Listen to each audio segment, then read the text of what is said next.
Hello, it's time for another episode of Discipleship Today. My name is Bob Benson. I'm the pastor of Christ Lutheran Church in Bemis Point.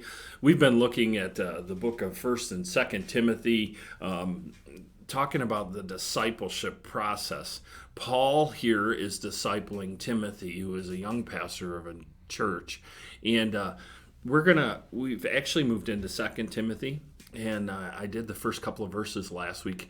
This week, we're going to look at verses 3 through 7. I'm going to read those for you. And this is read from the English Standard Version. I thank God, whom I serve, as did my ancestors, with a clear conscience, as I remember you constantly in my prayers night and day. As I remember your tears, I long to see you, that I may be filled with joy. I am reminded of your sincere faith, a faith that dwells first in your grandmother Lois and in your mother Eunice, and now, I am sure, dwells in you as well. For this reason I remind you to fan the flames of the gift of God, which is in you through the laying on of hands. For God gave us a spirit, not of fear, but of power and love and self-control. Here, Paul is encouraging this young pastor in the beginning of his second letter to them. He says, I remember my heritage, but I also remember your heritage, that you've had people in your past that had faith in Jesus Christ.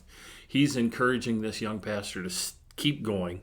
I remind you to fan into flame the gift of God. Do we have a gifting? Each of us should have received a gifting when we were saved. Are we fanning the flame on that gifting? Are we using it on a regular basis? Are we really engaged in kingdom work? And that's the encouragement that we receive from this. Remember that we've got to fan that flame. We've got to keep using our gift. And when we use the gift that God's given us, it brings honor and glory to Him. God gave us a spirit not of fear, but a spirit of power and love and of self-control.